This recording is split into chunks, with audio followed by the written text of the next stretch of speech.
about to begin. Thank you.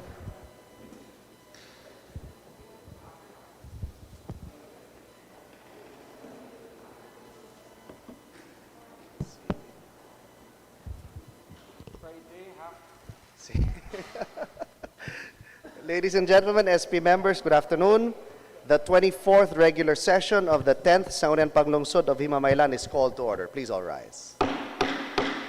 Our prayer for today will be led by SP Jules. Go ahead. In the name of the Father, and the Son, and the Holy Spirit. Amen.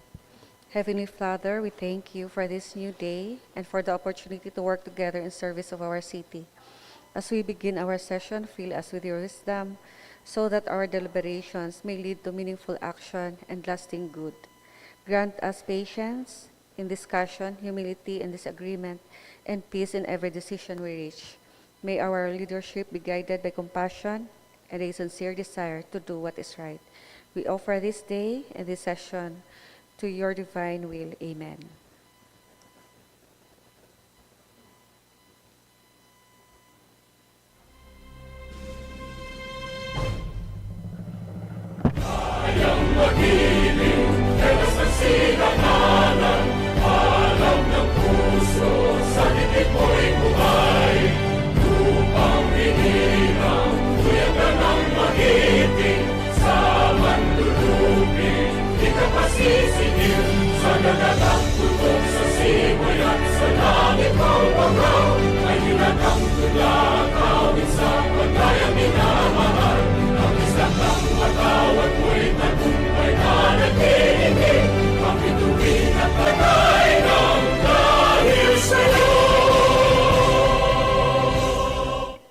Guests may be seated. SP members, please raise your right hands and recite the Councilor's Creed. I am a Philippine Councilor mandated by law to enact measures and ordinances that redound to the general welfare of my constituents in the pursuit for happiness, peace, and prosperity. I believe in public service above self as the guiding principle of my official act, and as I tread the pathways of local legislation, may I ultimately guide my mind and heart, and I shall to my constituents of Filipino people, so help me God. Please be seated. The Secretary will now call the roll. Good afternoon, Honorable SP members. Please acknowledge as I call on your name. Honorable Julie Ann Vasquez. Present. Honorable Johnny Ades is on official business. Honorable Emmanuel Castro. Present. Honorable Ricky Hinova. Honorable Richard Henada. Honorable Pablo Liboon is also on official business. Honorable Teresita Gampusilao. Present. Honorable Esther Marie Tongson. Present. Honorable Marie Antoinette Limshaco. Present. Honorable Kerwin Tongson. And Honorable Jadeline K. and Pampliega. Present. Mr. Presiding Officer, there are 8 members present today. With 8 regular members present, 9 including the presiding officer, there is a quorum. We shall proceed. Let us now consider the adoption of our minutes dated December 12, 2025. If there are any corrections, please raise your hands. You may be properly acknowledged. Thank you very much.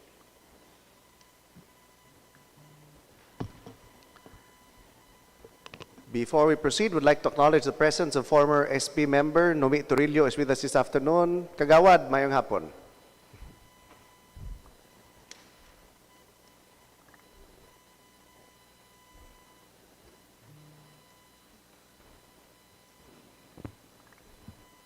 Ma'am Camposilao, go ahead. Good afternoon, everyone. I have corrections on our previous minutes. On page 1, line 37, we will delete one honorable, nagdouble na damong. Then on line 46, still on page 1, are intended to should be changed to is intended to, because the subject is total. The same reason, the same correction on page 2, line 2. So it should be is intended. Is intended, that's right. Line 6, a claim to be changed to claimed by. On page 3, line 39, on the order of business should be changed to in the order of business. Right.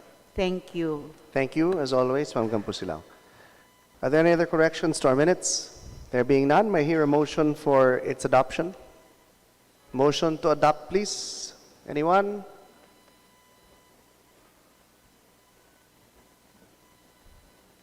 Swimar, ikaw na.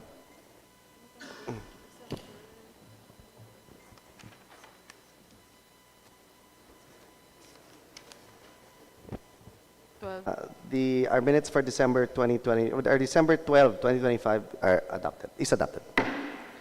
Let's now proceed. Are there any privileged speeches? There being none, we have our guest this afternoon for question time. Our budget officer is here with us this afternoon to to provide us with good news, hopefully. May I hear a motion to suspend our rules? SP Jules?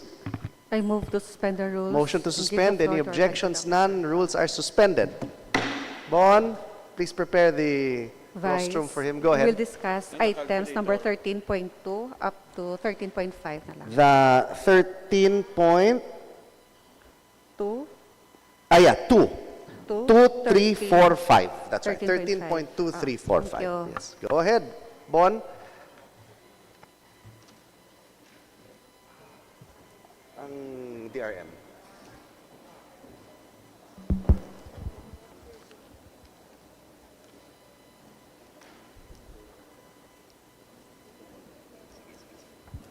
Good afternoon, Vice, and all the members of the Sanggunian. Mayong hapon sa tanan. And most especially, advance Merry Christmas to each and every one.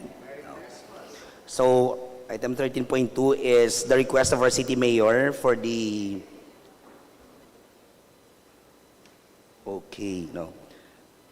For the passage, Vice, of the LDRRMF Trust Fund in the amount of 16,357,464 pesos. No? I think this trust fund is our unspended balance of our maintenance and other operating expenses, which kung hindi ta na siya ma-spend up during the year, it will be accumulated sa aton nga special trust fund. No? So this is in the amount of 16,357,645 through LDRM Resolution number 1, 2025, dated February 13, but this was amended through LDRM Resolution number 202-2025. Ginliwat ni siya, gin-reappropriate, I think, no? Because ang priority that time was during the eruption of our Mount Canlaon, and was, I think, no, gin-reappropriate and new prioritization sa aton local chief executive. We will discuss, Vice, the specifics. I think we have the specifics na naman. Yeah, the specifics are in the attachments already. In particular, this is LDRMC Resolution number 2, 2025. It breaks down in pages 2 and 3 the various projects, programs, and activities to be funded by the said amount. So, members, if you could go through this na lang. Okay. And of course, there's an attachment from the legal officer stating that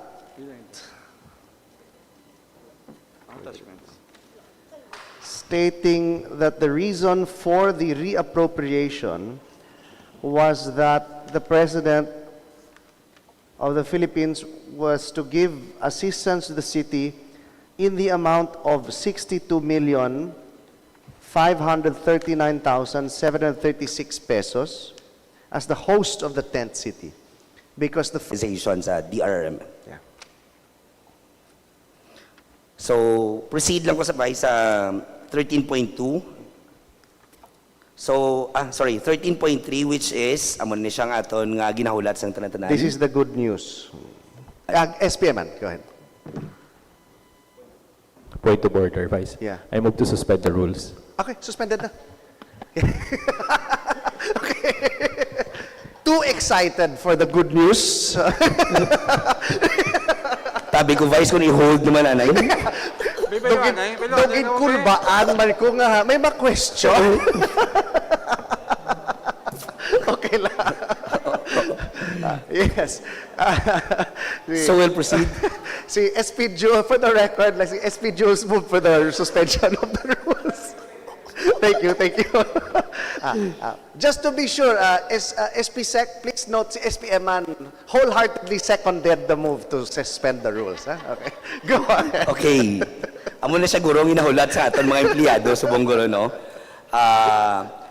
The 13.3, the city may request for an enactment of an ordinance for reversion of 2025 allowable unobligated balance of PS to savings for the grant of CNA incentive and service recognition incentive to qualified government employees for 2025, which is in the amount of 30,000 pesos. No?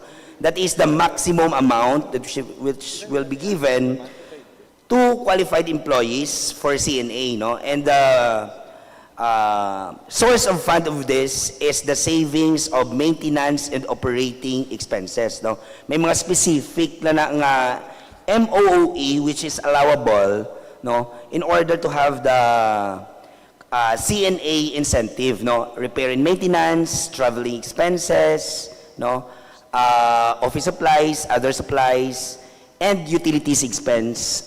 Amo na siyang aton nga source of fund for CNA. So it will be given not earlier than December 15. No, so amo na yung first. Yay. The second one is request for enactment of an appropriation ordinance for our service recognition incentive, no? The SRI, our source of fund is unobligated balance naman na siya of personal services, no? Ato nga mga personal services nga savings is the source of fund of SRI. And the amount for the SRI is 20,000 pesos maximum, no? And should be given not earlier than December 15. No? So, both of these, naton nga mga benefits, no, mapasa na isang aton nga regular ordinance, revert to savings, then supplemental budget, appropriation ordinance naman na siya nga aton ipas. No? So, may aral na din adoption, sang both na siyang local budget circular, sa ato na siyang SRI and CNA. No? And finally, the 13.5 request for adoption of a resolution approving calendar year 2026 to 2028 Public Financial Management Improvement Plan of the City Government of Himamaylan, which is a 3-year plan sa aton na siya nga city government sa pag-assess sang aton public financial management, which kung may naka-score 2, amo na siya dapat naton mga areas for improvement, no? So, do gamay-gamay mo lang ni aton, ang total score is 3.14 for a total of 4.0, but then, ang mga scores nga lower than 2 is areas for improvement naton. So, that 3-year plan will be approved through a resolution man, recommending by the PFM IP team and ang aton nga city mayor, ang chairman na. So, that would be our 3 resolutions and ordinances, Vice. 4, including sa aton nga special trust fund, and including nasang duwa naton ka mga benefits nga nag-abot na ang aton mga local budget circulars as our basis and giving our bonuses to all employees.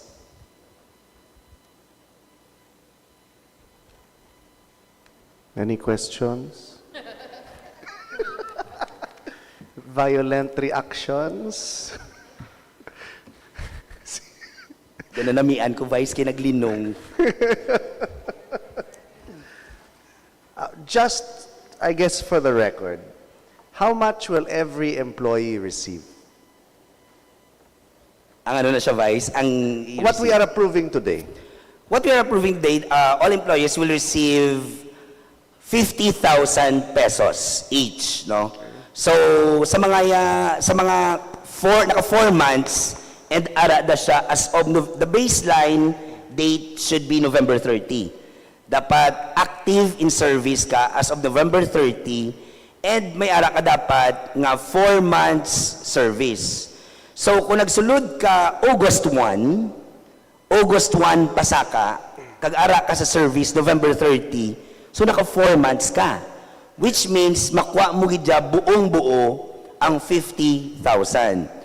But for those nga nag-retire earlier, may prorated ratio lang na percentage-wise, may kwaon ka man gyapon, but below 50,000 pesos. So sa mga aton, mga nag-retire earlier, or either wala sila kapatapos sa ilang term, may percentage ratio man sila gyapon vice sa makwa. But for employees, kana 4 months, makwa nila ang buong buo, 50,000 through payroll. Nanawag na ko sa treasury, bago lang, ang aton nga mode of pangatagay is not through ATM, but cash through payroll system. Okay. Good. I might as well ask, beyond the 50,000 that the City Hall employees will be receiving by this Friday, may palaaboton pa bala nga additional? Actually, no, kung ang taon naton, based on sa aton ni subong ginapangahatag, tatlo ni siya ang may legal basis, gid, no? Kung ang taon naton, wala subong suspended, pero hindi pa man takahambal kay basi bala may maabot pang legal basis. Ang aton abla nga performance enhancement incentive.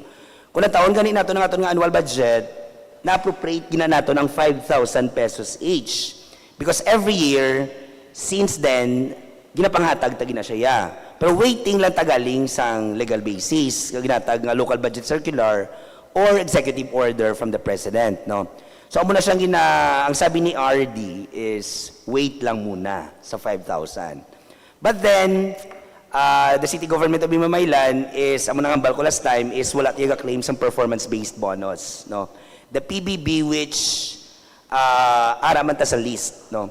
So amo man last time pagabal ko sa flag ceremony nga the PBB would be 50 to 65% of your basic salary. That is based on your computation of your 2023, kaya nga ito nga PBB is 2023 na siya nga performance based. So for those lang siya nga 2023, ang rate mo na siya is then 2023 man. Kaya mga empleyado man is 2023, no? The minimum of which is 50% and the maximum of which is 65% computation, no? Pero ang ato niya is we are on sa praise, no? Sa praise ato niya, the same legal basis and includes all our exemplary performances and awards garnered by FY 2025 and which may be by next week magakita ay naman kita sina kay dira naman naton istoryahan kung ano kag kun pila including the gratuity pay for our job orders and COS which amo naman niya ang para naman intended sa ila nga under sa executive order maximum of 6,000 pesos per job order. That is why as of this time we have the final count, no, para ma-count naton ang legislative and executive kag maisip naton so that we can have a percentage kung hindi nato malabutan ang 6,000 dapat may percentage lang ta nga by last year ang aton ginpanghatag is 50% of 6,000 which is 3,000, no, in order to accommodate all our job orders and contract of service. So most probably by next week we will have 2 or 3 pang resolution or adoption of legal basis and appropriation ordinance. So may pilintahon pa vice ano nakagina. Are you satisfied with this answer? Or I was expecting a number. He gave us a paragraph. Ma'am Terry. Very absurd.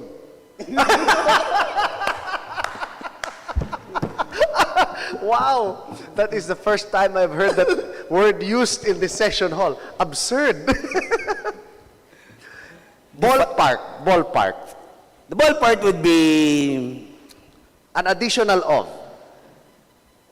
we are on safe margin. We are on safe margin with the kung anong previous year naton, hopefully makuha ta siya gyapon. Okay.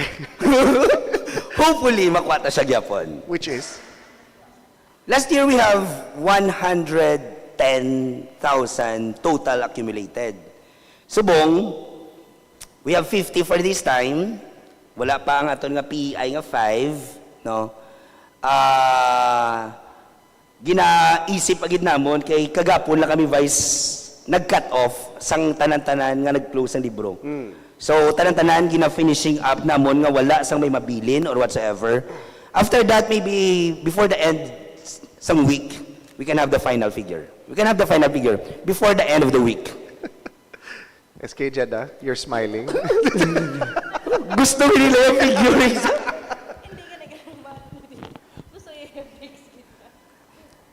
Gusto mo gini SP Terry mabatian subong kon pilagin ang fix. Sa tita, rest assured nga wala sa may madagdag nga figure.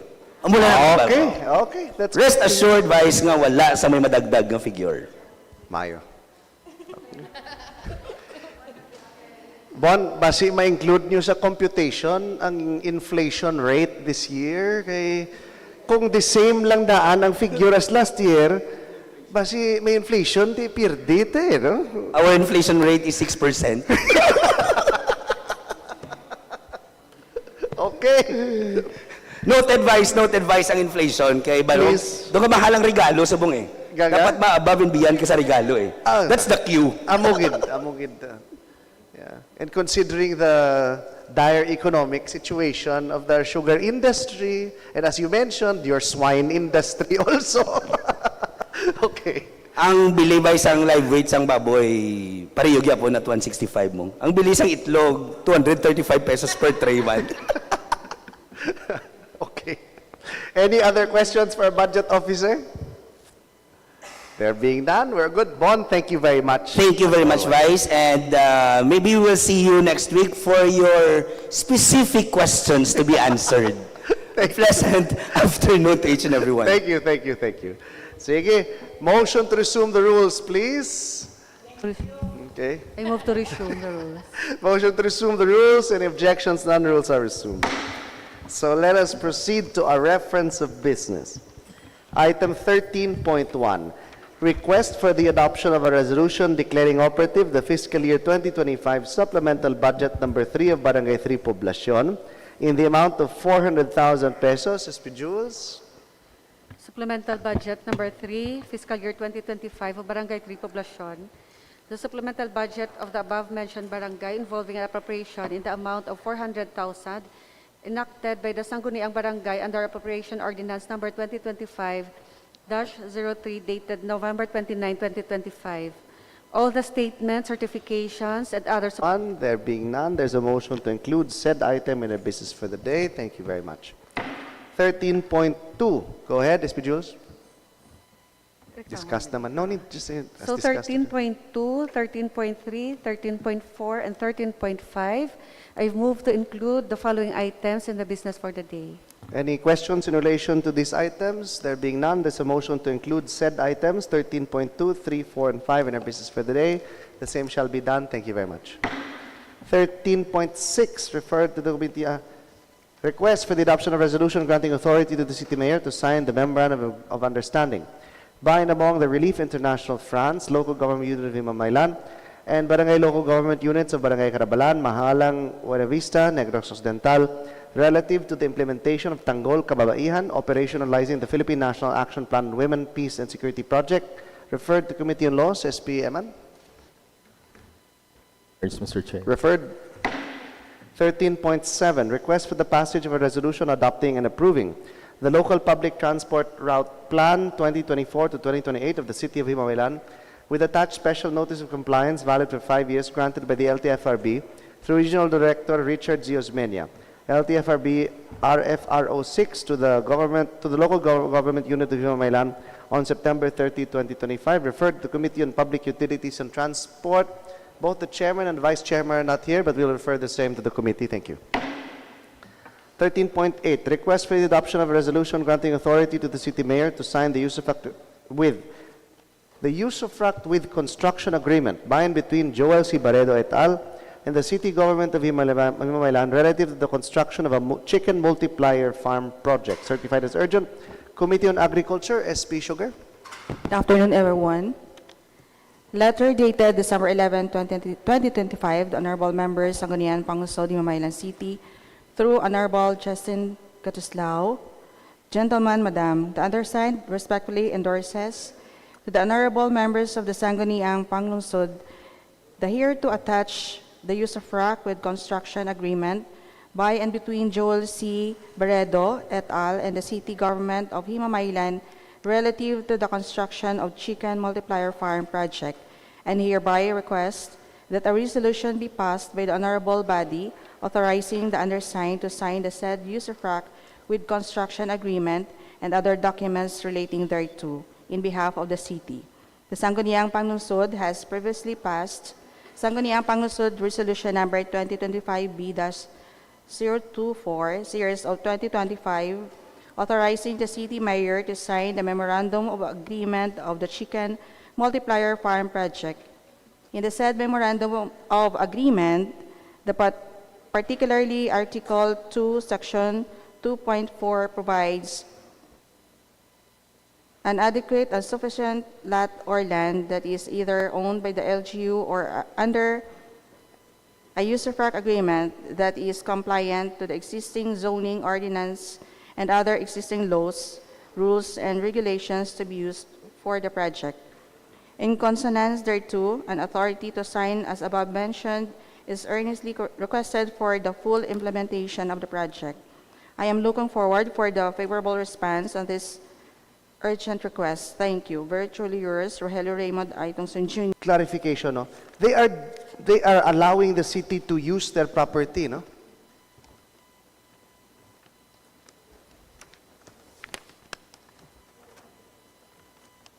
Use of rock. 5,886 square meters in situ. Where is the? Just for the record.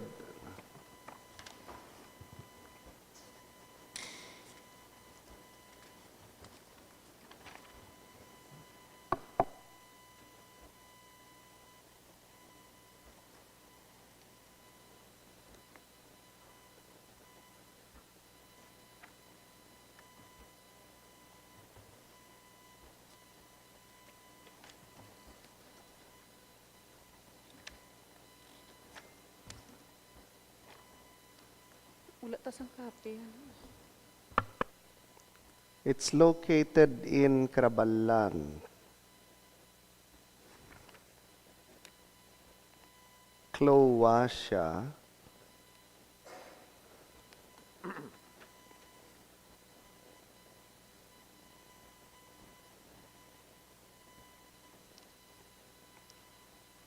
Okay. So the project will be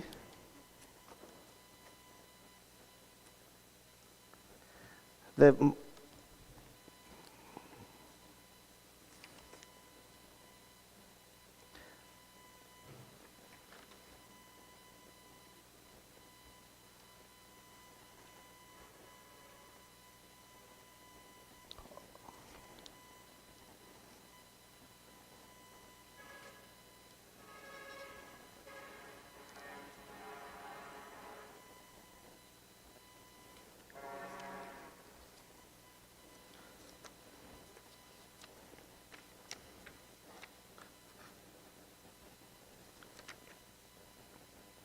ano nga?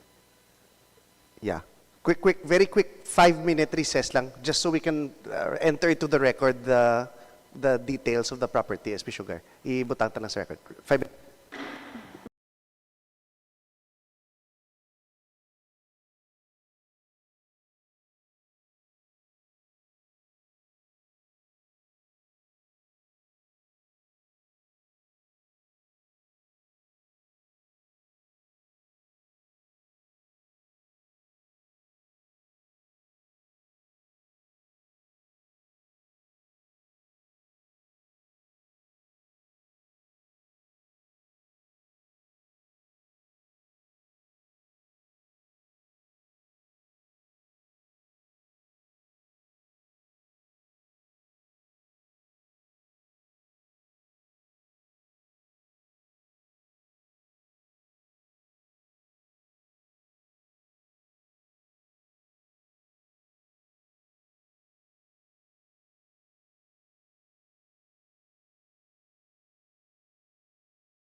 There is a motion by SP Sugar to include item 13.8 in our business for the day with the necessary clarifications earlier during the recess. Same shall be done. Any questions? There being none, shall be included in our business for the day. Thank you very much. Let's proceed to 13.9, request for the adoption of a resolution approving the Himamaylan City Tourism, Culture, and the Arts Development Plan 2026-2028, Joint Committees, ABC. I'll take charge. Referred. Okay. Before we proceed, I think we have the representative from the City Agri Office here in relation to the chicken multiplier farm project. Yeah. Could you feel just thumbs up lang kung correct ang amon pag-insindi. Ang DA Region 6 naghatag chicken multiplier farm project sa syudad. Correct? We passed a resolution for that. The heirs of the late Mr. Barredo, whose property is in Carabalan, okay, gin-offer nila ang 5,000 square meter portion sang ila CLOA title property to the city sa use of frac for 15 years. Correct? Ang himuon sang syudad didto ibutang ang chicken multiplier farm project for the benefit of the Florete Canagbaan something association, of which si Mr. Barredo is the president. Correct? Okay. There you go. So sakto. Thank you very much. Okay. Okay, we will proceed. Committee reports. Committee of the Whole 14.1. SP Administrative Case Number 2025-02, admin complaint filed by Alma Inayan against Barangay Captain Maico Oliver of Barangay Nabalian, Himamaylan City, Negros Occidental. For gross negligence, there was a reply of the complainant, Ms. Inayan, to the verified answer of the respondent, and a rejoinder filed by the respondent to the reply of Ms. Inayan. Committee of the Whole, represented by the Committee on Laws, SP Eman. Good afternoon, Vice. Good afternoon, colleagues. By the Committee of the Whole Committee Report, dated December 12, 2025 at 1 p.m. SP Session Hall, subject determination of probable cause and SP Administrative Case Number 2025-02 by virtue of the rules of the Rule 5 of City Ordinance Number 08-010. Jurisdiction.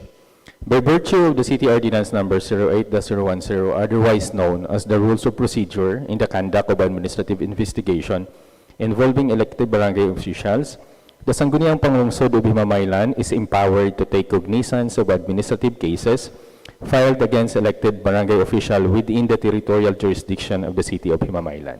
Information. The Committee of the Whole respectfully reports that the present committee meeting on December 12, 2025 was convened pursuant to the agreement of the members of the Sangguniang Panlungsod following the recommendation contained in Committee Report Number 2025-045 and as duly moved by the Chairman of the Committee on Laws during the 22nd regular session held on December 1, 2025. The committee notes that during the 21st regular session on November 28, 2025, the Sangguniang Panlungsod formally referred the reply filed by the complainant, Mrs. Alma Inayan, thereby making the said pleading part of the official case records of the SP Administrative Case Number 2025-02. On December 1, 2025, during the 22nd regular session, the Sangguniang Panlungsod resolved to proceed with the determination of probable cause through a committee meeting scheduled on December 12, 2025, in accordance with Rule 5 of the City Ordinance Number 08-10. However, on December 2, 2025, the Office of the Sangguniang Panlungsod received a rejoinder filed by the respondent, Honorable Maico Eliber, in response to the complainant's reply. The rules to apply by analogy or in suppletory character whenever practicable and convenient. The committee further notes that the determination of probable cause under Rule 5 of the City Ordinance Number 08-010 must be based on the complete and officially referred case records, and that any pleadings not yet referred to the body during a regular session cannot be considered in a committee's evaluation. Considering that the regular session following the December 12 committee meeting is scheduled after said meeting, the rejoinder has not yet been formally referred and cannot at this time be included in the official case record for purposes of determining probable cause. Findings. After due deliberation, the Committee of the Whole finds that The reply of the complainant was already duly referred during the 21st session on November 28, 2025, and properly forms part of the case record. A rejoinder filed by the respondent on December 2, 2025 is procedurally allowable pleading under the supplementary application of the Rules of Court, particularly Rule 1, Section 4 of the Rule 6, Section 10. The rejoinder has not been formally referred to the Sangguniang Panlungsod during a regular session and therefore cannot yet be considered of the official case records. In the interest of due process, fair play, and orderly procedure, the Sangguniang Panlungsod cannot proceed with the determination of probable cause without first allowing the formal referral and inclusion of the rejoinder in the case records. Recommendation. In view of the foregoing, the Committee of the Whole respectfully recommends that another committee meeting of the Whole be scheduled on December 16, 2025 at 1 p.m. following the formal referral of the respondent's rejoinder during the 23rd regular session for the purpose of determining the existence of probable cause pursuant to Rule 5 of City Ordinance Number 08-010. And number 2, in the event that the Sangguniang Panlungsod find the existence of probable cause, the body shall create an ad hoc committee in accordance with Rule 5, Section 1 of the City Ordinance Number 08-010, composed of the Chairman of the Committee on Good Government as Chair, 2 regular members of the Sangguniang Panlungsod to be chosen by the majority vote, provided, however, that considering the internal rules of procedure of the Sangguniang Panlungsod do not provide for a Committee on Good Government, the reference to the Committee on Good Government under the City Ordinance Number 08-010 shall be construed and deemed to refer to the Committee on Laws, Ordinances, and Reorganization, being the committee most directly vested with the jurisdiction over legal, procedural, and administrative matters. However, Mr. Chair, sa committee meeting, may 4 kita ka members on official business. So, the committee decided, for the sake of fair play and orderly procedure, that we will conduct another committee meeting for the determination of probable cause. So in the meantime, Mr. Chair, I would like to defer this matter for the next session. Item 14.1 is deferred. 14.2, request for the adoption of a resolution amending the following Sangguniang Panlungsod resolutions due to clerical inconsistencies, certified as urgent. 14.2.1, 14.2.2, in relation to various properties in Nabalian and Agisan. Committee on Land Use, Housing, and Human Settlements. Mr. Chair, by the Committee on Land Use, Housing, and Settlement, committee report dated December 16, 2025 at 1 p.m.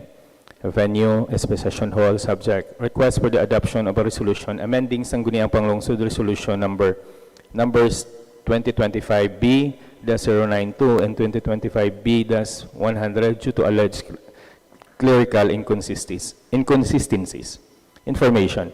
The Sangguniang Panlungsod received requests for the amendments of SP Resolution number 2025B-092 and SP Resolution number 2025-100 citing alleged clerical inconsistencies in the description of the subject properties.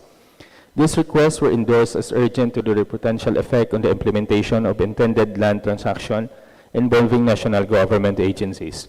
Upon review, the committee finds it necessary to clarify that the contents of the questioned resolution were based solely on the facts, description, and documents submitted by the executive, in that the Sangguniang Panlungsod acted strictly within the scope of information officially transmitted to it.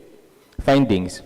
As to SP Resolution number 2025B-092, National Food Authority finds that the transmittal relative to Resolution number 2025B-092 was received by the Sangguniang Panlungsod on September 12, 2025, requesting authority to the City Mayor to negotiate with an intention to purchase a parcel of land located in Barangay Agisan covered by transfer certificate of title number T178672 with a total area of 134,630 square meters intended to be donated to the National Food Authority for the construction of its warehousing facility. Number 2, the transmittal attached only the following documents: a letter of intent to sell and a special power of attorney executed by registered owners of the property. 3. The committee finds that no document, communication, or request from the executive indicated that only 4 hectares of the subject property would be donated to the NFA, nor was such limitation or clarification ever conveyed to the Sangguniang Panlungsod during deliberation. Consequently, the land area and property details reflected in the SP Resolution number 2025-B-092 were faithfully lifted from the documents submitted by the executive, and any subsequent claim of inconsistency cannot be attributed to the Sangguniang Panlungsod. Instead nga 14, only 4 hectares lang nikon. If in case mabakal, the total area is 13. 13 hectares. Yeah. Only 4 hectares na ang ginapangayo sang aton nga NFA sa ilang warehousing facilities. So the other ang excess shall be used to any government projects. Okay. Letter B. As to the resolution number 2025-B-100 or for the donation for Police Regional Office NIR donation, the committee finds that the transmittal relative to SP Resolution number 2025-B-100 was received by the Sangguniang Panlungsod on October 3, 2025, requesting authority for the city mayor to negotiate with an intention to purchase an 11-hectare portion of lot 711G covered by transfer certificate of title T67723 located in Barangay Agisan, Himamaylan City to be donated to the Police Regional Office, Negros Island Region as the permanent site of regional headquarters, Barangay Agisan, Himamaylan City. The details reflected in SP Resolution number 2025-100 were therefore based strictly on the executive submission, and any alleged clerical inconsistencies did not originate from the Sangguniang Panlungsod. For the information of everybody, sa kung inkaso matigayon ni Vice sa 11, only 10 ang ginapangayo sang NIR. Specific ang ila Vice nga request nga 10, that's why nga nag-request sila for correction para sa ang paper trail kag ang mga documents 10 lang gid.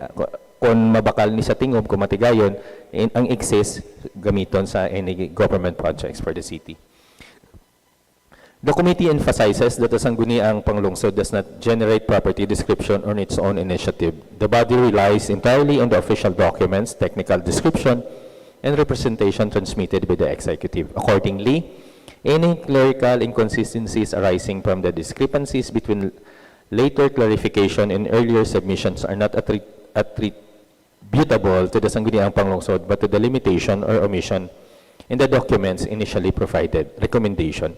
In view of the foregoing, the Committee on Land Use and Housing Settlement respectfully recommends that any proposed amendment to SP Resolution number 2025-B-092 and 2025-B clearly state that such amendments are corrective in nature, intended solely to align the resolution with updated or clarified information from the executive, and future transmittal involving land acquisition or donation include complete, precise, and final technical description, including exact land areas and intended portion for donation to prevent similar issues from arising, and that the records reflects that the original resolution were adopted in good faith in full reliance on the documents submitted by the executive, and that the Sangguniang Panlungsod bears no responsibility for clerical inconsistencies originating from incomplete or revised information. So in the agenda proper, Vice, I would like to pass a resolution to this effect. Are there any questions in relation to items 14.2.1 and 14.2.2? I just want to emphasize, and I'm very thankful for the very well-written committee report that SP Castro just shared with us. No? If anything, we are a very generous Sanggunian. Because if you really think about it, transferring a location of a property from one barangay to another is not just a clerical inconsistency. That is a material inconsistency. And I'm glad that it was made very clear by SPMan that we only act upon whatever documentation that is provided to us. So, kanami man nga generous kita, we are more than willing to consider these actions and for the betterment, of course, ng aton man nga syudad, because these potential projects are very important to us and will be very helpful for our community as well. So in relation to this, there's a motion to include said items in our business for the day. Without any objections, the same shall be done. Thank you very much. Let's proceed to item 14.3. Notice of ownership claim by the heirs of the late Atanasio Abquilan over lot number 711, situated in Barangay Nabalian, Himamaylan City, subject of SP Resolution number 2025B-100, and further requesting the honorable members to exercise caution. 2025 at 1 p.m. venue SP Session Hall. Subject: notice of ownership claim by the heirs of late Mr. Anastasio Abquilan over a lot number 711, situated in Barangay Nabalian, Himamaylan City, subject of SP Resolution number 2025-100, and further requesting the honorable members to exercise caution before proceeding with any purchase or transfer of ownership pertaining to the said lot.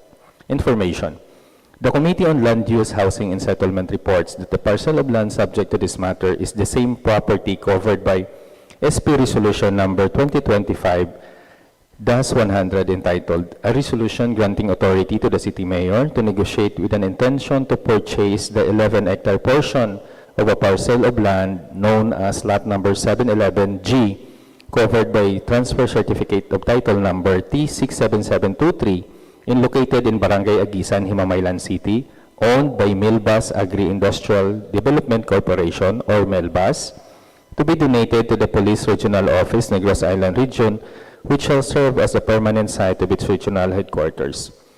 The said resolution was passed by the Sangguniang Panlungsod on October 14, 2025. On December 4, 2025, or after the passage of SP Resolution number 2025-100, the Sangguniang Panlungsod received a notice of ownership claim from the heirs of the late Mr. Anastasio Abquilan, asserting ownership rights over lot number 711G. The claim requests that the Sangguniang Panlungsod exercise caution in proceedings with any transfer or involving the subject property, or transfer involving the subject property. Findings: after careful review, the committee finds the following.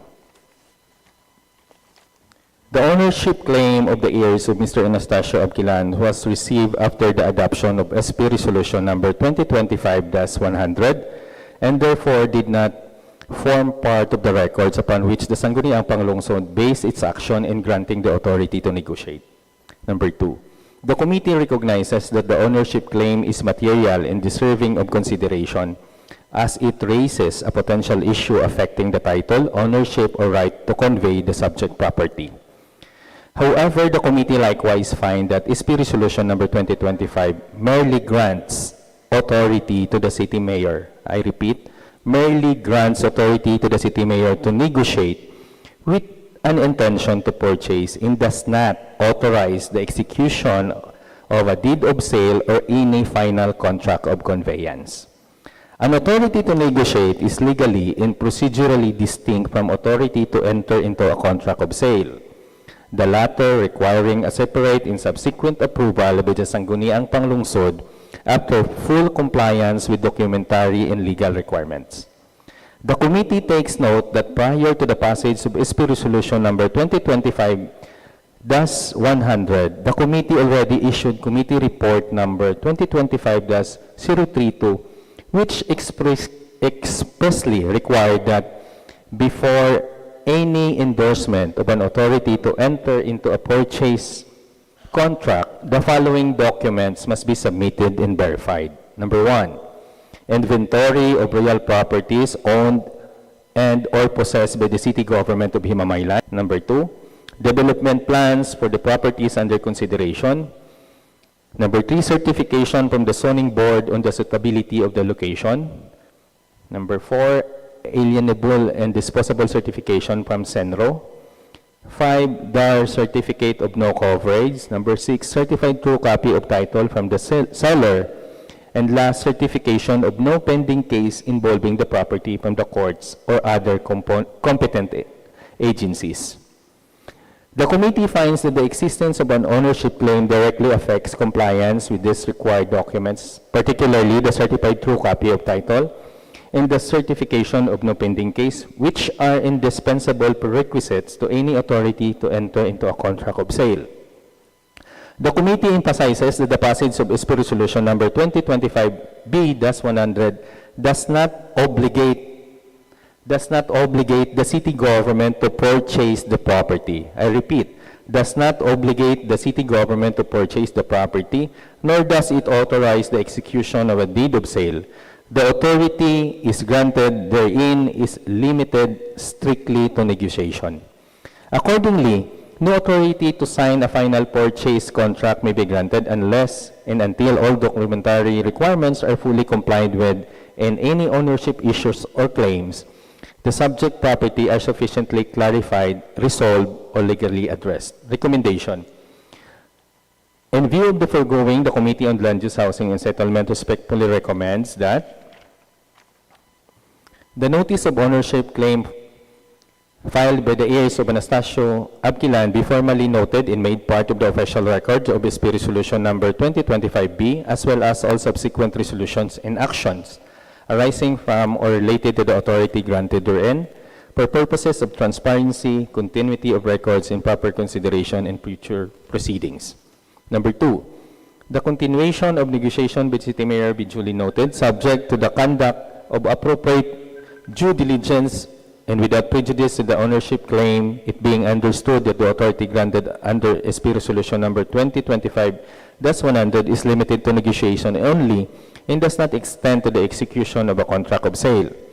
Number 3, no authority to enter into a contract or sale or execute any deed of conveyance be granted unless and until all documentary requirements enumerated in Committee Report number 2025-032 are fully submitted, verified, and found to be in order, particularly those relating to ownership, title validity, and the absence of pending cases involving the subject property, and that the city legal office, city assessor's office, and the registry of deeds be respectfully requested to assist the Sangguniang Panlungsod within their respective mandates in verifying the ownership status and related records of the subject property to guide the body in its evaluation for any future request involving the execution of purchase contract. Concord, Honorable Esther Marie Tongson, Honorable Pablo Libo, Honorable Jacinto Castillo, Honorable Richard Hinada, and Honorable Emmanuel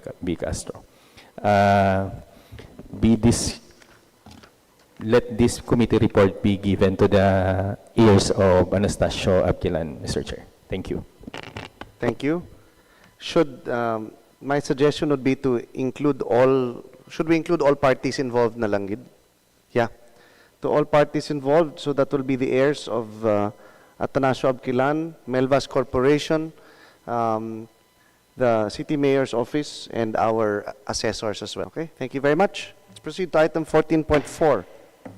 Request for the adoption of resolution granting authority to the City Mayor to sign the usufruct agreement by and between the City Government of Himamaylan and the Social Housing Finance Corporation relative to the implementation of the Pambansang Pabahay para sa Pilipino 4PH program, certified as urgent, SP Castro.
Subject, request for the adoption of a resolution granting authority to the city mayor to sign the usufruct agreement by and between the city government of Himamaylan and the Social Housing Finance Corporation relative to the implementation of the Pambansang Pabahay para sa Pilipino program or the 4PH. The committee information. The committee reviewed the communication dated December 4, 2025 from the Office of the City Mayor addressed to the honorable members of the Sangguniang Panlungsod of Himamaylan City through Honorable Justin Dominic Isgatoslao, Vice Mayor, Presiding Officer. The letters seeks the passage of the Sangguniang Panlungsod resolution authorizing the City Mayor to sign a usufruct agreement by and between the City Government of Himamaylan and the Social Housing Finance Corporation. The said agreement is relative to the implementation of the Pambansang Pabahay para sa Pilipino or the 4PH program, a national housing initiative of the government.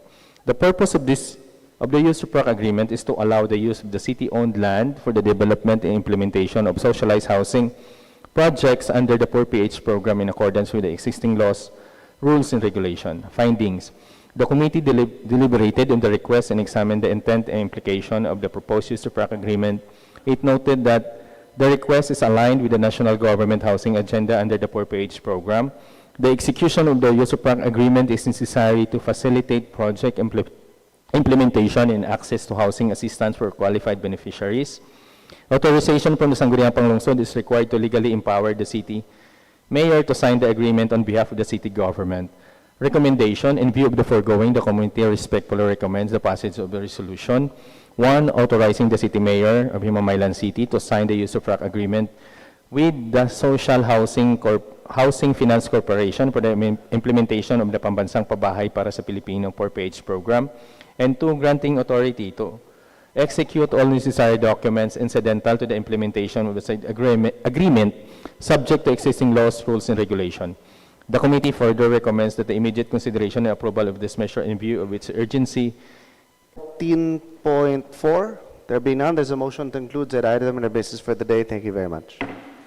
14.5, request for the adoption of resolution granting authority to the city mayor to sign the usage of schools facilities agreement by and among the local schools division of Himamaylan City, Himamaylan National High School, local government unit of Himamaylan, and 6108 United Football Club relative to the use of the Himamaylan National High School football field facility for training of 6108 United Football Club, certified as urgent. SP Castro.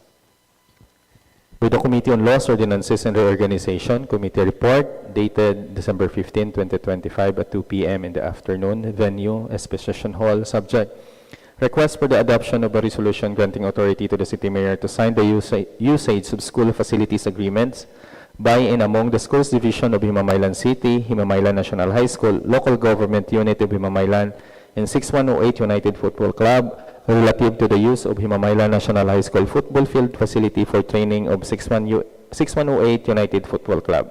Information. The committee took cognizance of the communication dated December 2, 2025, submitted by the Office of the City Mayor, addressed to the honorable members of the Sangguniang Panlungsod of Himamaylan City through Honorable Justin Dominic Isgatoslao, Vice Mayor, Presiding Officer. The letter endorses the proposed usage of school facilities agreement entered into by and between the Schools Division of Himamaylan City, Himamaylan National High School, and the local government of Himamaylan City and the 6108 United Football Club. The agreement pertains to the use of the Himamaylan National Football Field facility for the training activities of 6108 United Football Club. The City Mayor further requests the passage of a resolution authorizing the undersigned to sign the said agreement on behalf of the City Government of Himamaylan. Findings. The committee carefully reviewed the request and discussed the purpose and implication of the proposed agreement. It was noted that the use of school sport facilities for organized training, sports youth development, sports promotion, and community engagement. The agreement involves coordination among the schools division, the LGU, and local sports organization. Authorization from the Sangguniang Panlungsod is necessary for the City Mayor to legally enter into and sign the agreement on behalf of the city. After deliberation, the committee found that the request to be appropriate, beneficial to the community, and compliant with existing policies, and further noted that urgency expressed in the communication. Now, therefore, in view of the foregoing, the committee respectfully recommends the passage of a resolution authorizing the City Mayor of Himamaylan City to sign the usage of school facilities agreements involving the Schools Division of Himamaylan City, Himamaylan National High School, the local government unit of Himamaylan, and the 6108 United Football Club, allowing the execution of all necessary documents incidental to the implementation of the agreement, subject to the existing rules and regulations. The committee further recommends that the immediate approval of this measure, considering its urgency in its contribution to the promotion of sports development and youth engagement in the city. Concord, Honorable Julian Vasquez, Honorable Teresita Ganpusilao, Honorable Jacinto Castillo, Honorable Kerwin Tongson, and Honorable Emmanuel V. Castro. In the agenda proper vice, I would like to pass a resolution to this effect.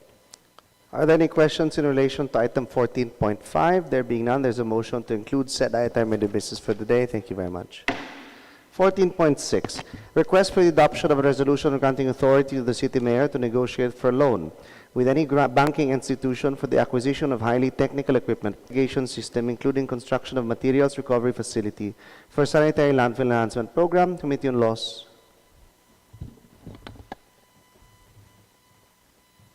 Mr. Chair, upon the submission of the feasibility study required by the committee, in the agenda proper, Mr. Chair, I would like to pass a resolution to this effect. Are there any questions in relation to item 14.6? There being none, there's a motion to include said item of business for the day. Thank you very much. Calendar of business. Let us begin with item, where's the, yeah, 14.2. 14.2.1 and 14.2.2. SP Eman.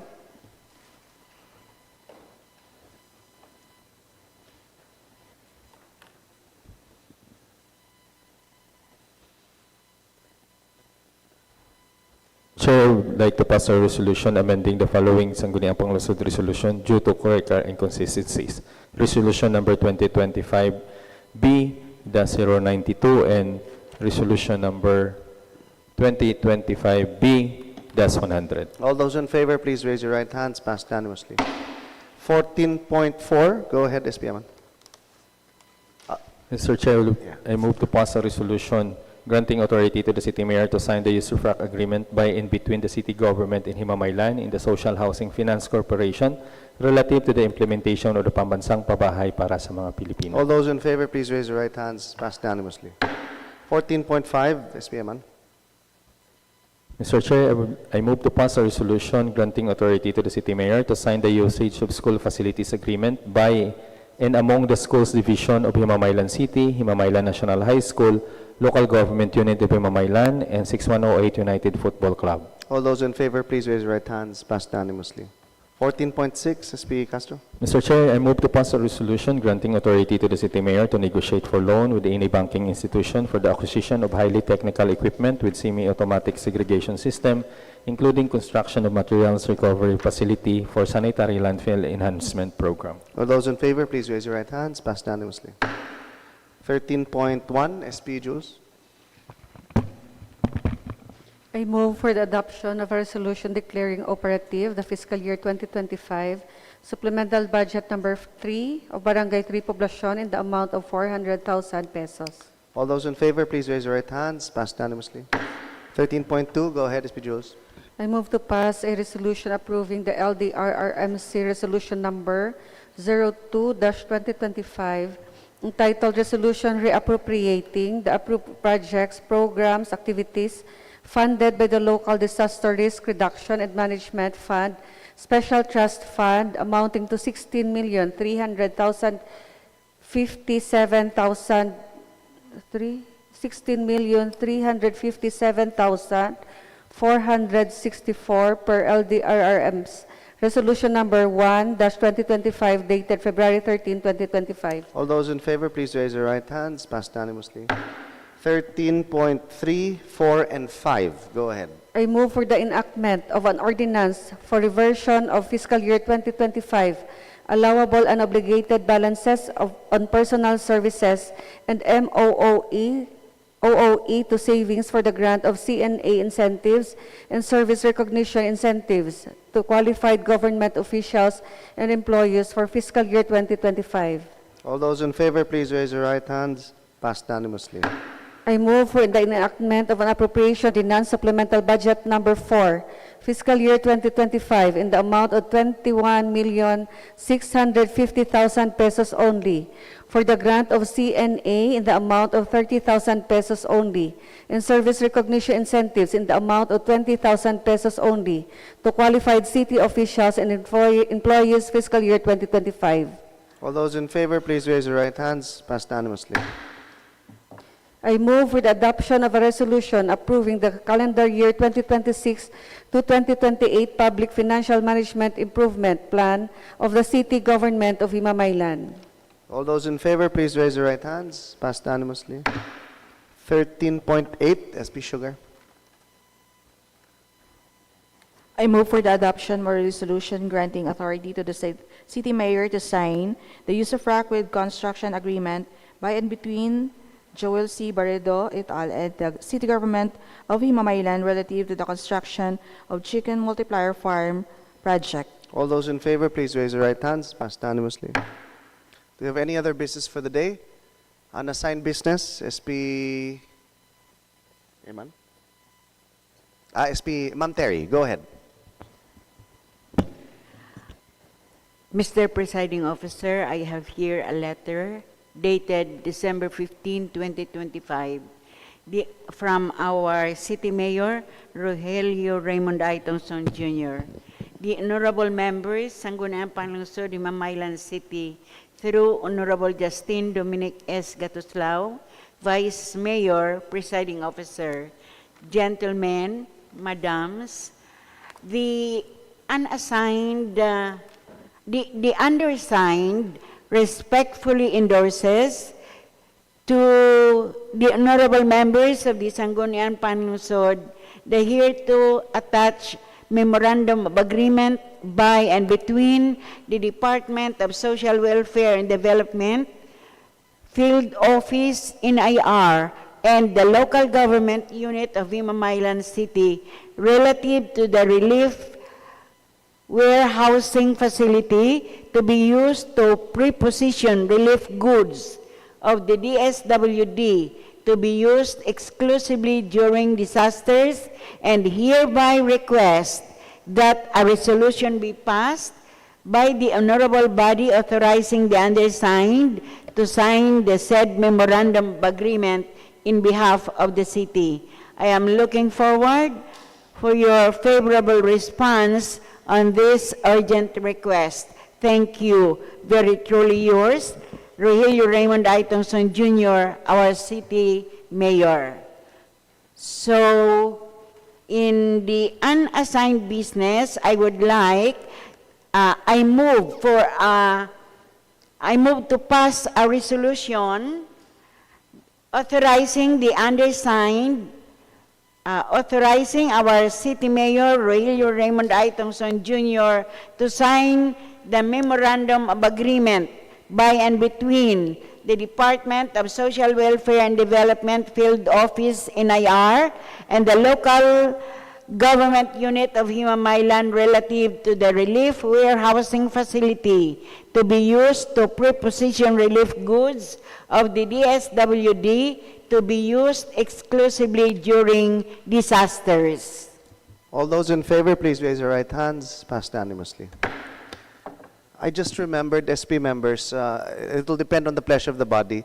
Yesterday, there were news items and news reports that if it is all right with the body, who was lost na lang? Go ahead, SP Eman.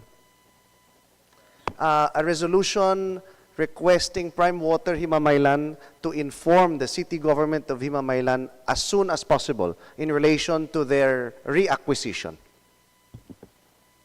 Move to pass a resolution requesting the Prime Water Himamaylan to inform as soon as possible City government the city government of in Himamaylan relation to their acquisition. for In relation to their in acquisition. relation to the acquisition or to the new owner of the Prime Water. Yes. All those in favor, please raise your right hands. Passed unanimously. Thank you very much. Other unassigned business? None.